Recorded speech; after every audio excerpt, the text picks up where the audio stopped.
और अब बात कर लेते हैं रामनगर में G20 समिट का आज तीसरा दिन है। विदेशी मेहमान कॉर्बेट पार्क के विजरानी पर्यटन जोन में सफारी का आनंद लेंगे, जिसको लेकर सुरक्षा के पुख्ता इंतजाम किए गए और सफारी के लिए आपको बता दें कि 30 जिप्सियों के ड्राइवरों को भी लगाया गया है। साथ ही साथ गाइड्स का भी पुलिस ने सत्यापन कर लिया है। आपको बता दें कि रामनगर में चल रहे G20 समिट में कई देशों से विदेशी मेहमान देवभूमि के दौरे पर हैं। आज विदेशी मेहमान कॉर्बेट पार्क घूमने जाएंगे विजरानी जोन में।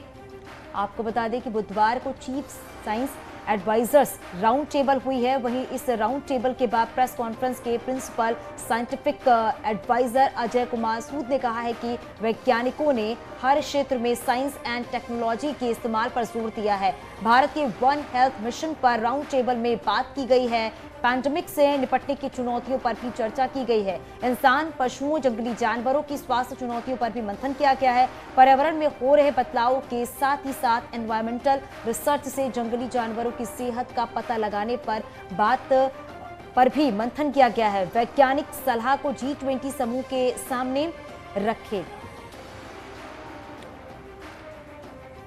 हमारे सहयोगी शैलेंद्र हमारे साथ जुड़ गए हैं। शैलेंद्र, आज G20 समिट का तीसरा दिन है। आज विदेशी मेहमान जो हैं वो कॉर्बेट पार्क घूमने के लिए जाएंगे। किस तरह की तस्वीर? देखिए, आज इस समिट का तीसरा और अंतिम दिन है और विदेशी मेहमानों को कॉर्बेट घूमना है और वो सुबह कॉर्बेट घूमने के लिए निकल चुके हैं। लगभग 30 जिप्सियां लगाई गई हैं, जिसमें सारे के सारे जो 18 देशों के विदेशी मेहमान यहाँ पहुंचे हुए हैं, वैज्ञानिक हैं सारे के सारे, तो वो यहाँ घूमने के लिए निकले हुए हैं। वो कॉर्बेट की जो रिच वाइल्ड लाइफ है उसका दीदार करेंगे और विशेषकर क्योंकि कैपिटल ऑफ टाइगर कहा जाता है कॉर्बेट नेशनल पार्क को, इतनी बड़ी संख्या में यहाँ पे टाइगर्स हैं, तो उम्मीद ये है कि उनको टाइगर के दीदार होंगे, क्योंकि कई देश ऐसे हैं, कई देशों के वैज्ञानिक ऐसे हैं, उन्होंने संभवतः टाइगर तो जरूर देखा होगा लेकिन उनके देश में टाइगर नहीं होता। तो ऐसे में अगर वो कैपिटल ऑफ टाइगर में पहुंचे हुए हैं तो वो टाइगर के दीदार करना चाहते हैं। कल हमारी ऑफ रिकॉर्ड कई विदेशी डेलीगेट से बात हुई तो उनका यही कहना था कि वो इतनी सुंदर जगह पर आए हुए हैं तो रिच वाइल्ड लाइफ को वो देखना चाहते हैं।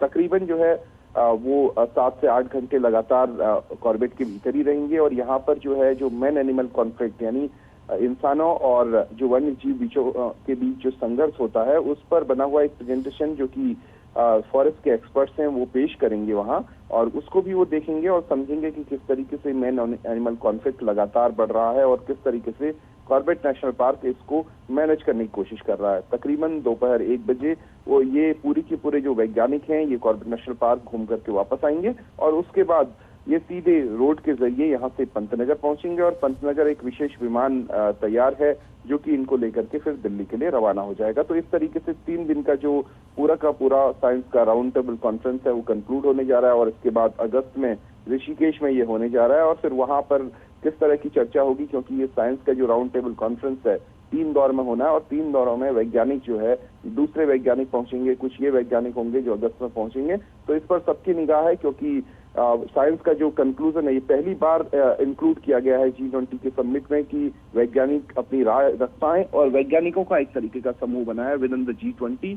तो इस वजह से ये इसको काफी अहम माना जा रहा है क्योंकि जिस तरीके के एनवायरमेंट चेंज हो रहे हैं और इस एनवायरमेंटल चेंज के कारण कई तरीके की बीमारियां पैदा हो रही हैं और उसके साथ ही साथ किस तरीके से इन बीमारियों का पता लगाया जा सकता है, एडवांस में कैसे हम प्रिकॉशन ले सकते हैं, कैसे पेंडेमिक का पता लगाया जा सकता है, इस सब टेक्निक पर बात हुई है। बिल्कुल कि कई ऐसी अहम बातें हैं जिसको लेकर बातचीत हुई है और साथ ही साथ देखा ये भी जा रहा है कि उत्तराखंड की अब जो पहचान है वो किस तरीके से बढ़ती जा रही है और साथ ही साथ अब ये भी है कि विकास भी है क्योंकि विदेशी मेहमान आए हुए हैं और अलग अलग तरह की तस्वीरें जो है वो भी लगातार उत्तराखंड में देखने को मिल रही है। बहुत शुक्रिया शैलेंद्र इस पूरी जानकारी के लिए।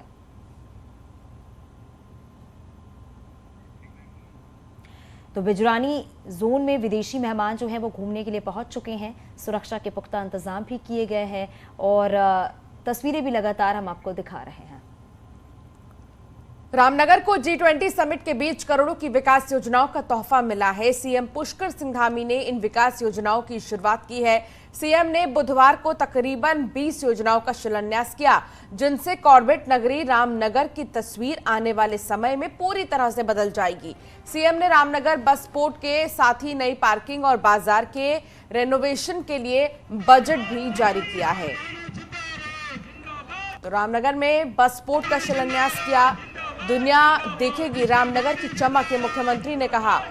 पुष्कर सिंह धामी ने रामनगर को सीएम पुष्कर सिंह धामी ने बड़ी सौगात दी है और ऐसे में आने वाले समय में और भी तेजी से इन कार्यों को किया जाएगा, ये भी कहा। आप सबके बीच में जहां इतनी सारी विकास योजनाओं का लोकार्पण शिलान्यास हो रहा है, वहीं आज एक उत्सव का वातावरण भी रामनगर में स्थापित हुआ है। एक उत्सव जिसको केवल रामनगर के लोग नहीं देख रहे हैं, समूचा उत्तराखंड देख रहा है और समूचा विश्व भी देख रहा है कि रामनगर में G20 की ये बैठक हो रही है।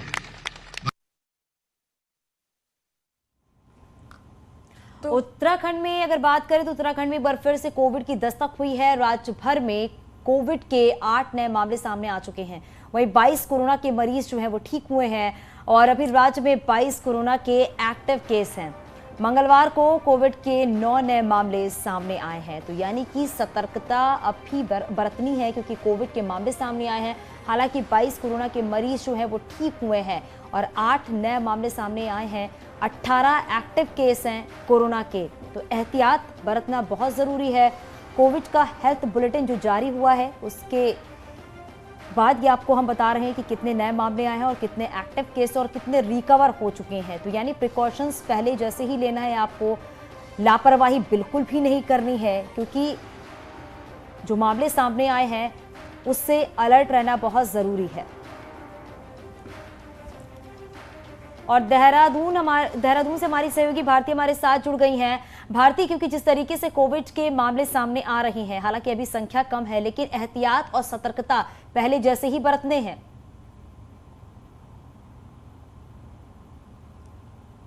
बिल्कुल पहले जैसे ही एहतियात और सतर्कता बरतने की जरूरत है क्योंकि अगर पिछले एक हफ्ते में देखा जाए चांदनी, तो लगातार कोविड के केसेस आए हैं। एक डेथ भी यहां पर हुई है और H3N2 का एक्टिव केस भी इस वक्त प्रदेश में मौजूद है। यानी कि ये कहा जा सकता है कि स्वास्थ्य विभाग की चिंताएं बढ़ी हुई हैं। एडवाइजरी सभी हॉस्पिटल्स को जारी कर दी गई है, लेकिन अभी भी चिंता की बात यह है कि लोग सोशल डिस्टेंसिंग से लेकर मास्क का पालन नहीं कर रहे हैं। और यहां पर अगर मैं कल की बात करूं, कल जो मेडिकल बुलेटिन जारी हुआ है कोविड का, उसके मुताबिक 22 जो पेशेंट हैं कोविड के वो रिकवर जरूर हुए हैं, लेकिन नए केसेस भी आए हैं। 8 नए केसेस आए हैं। इसके अलावा एक्टिव केसेस अभी भी 18 प्रदेश में बने हुए हैं। रोजाना जो कोविड के केसेस आ रहे हैं वो चिंता की बात जरूर बने हुए हैं। चलिए ठीक है भारती, बहुत शुक्रिया जानकारी साझा करने के लिए। तो बता दें कि कोविड के केसेस आ रहे हैं और इसलिए बहुत जरूरी कि आप भी सावधानी बरतें। उत्तरकाशी के चिन्यालीसौड़ पालिका में एक दुकान में देर शाम अचानक से आग लग गई। आग में मोटर पार्ट्स की दुकान में ये लगी है आग, जिससे आसपास के इलाके में अफरा तफरी मच गई। सूचना मिलते ही मौके पर फायर ब्रिगेड की गाड़ियां पहुंची हैं और आग पर काबू पाया गया। दुकान में आग लगने से लाखों का सामान जलकर राख हो गया है। आग लगने का कारण शॉर्ट सर्किट बताया जा रहा है। तो यह ऑटो पार्ट्स की दुकान है जहां आग लगी है और कई लाखों का सामान इसमें रखा था जो कि जलकर राख हो गया।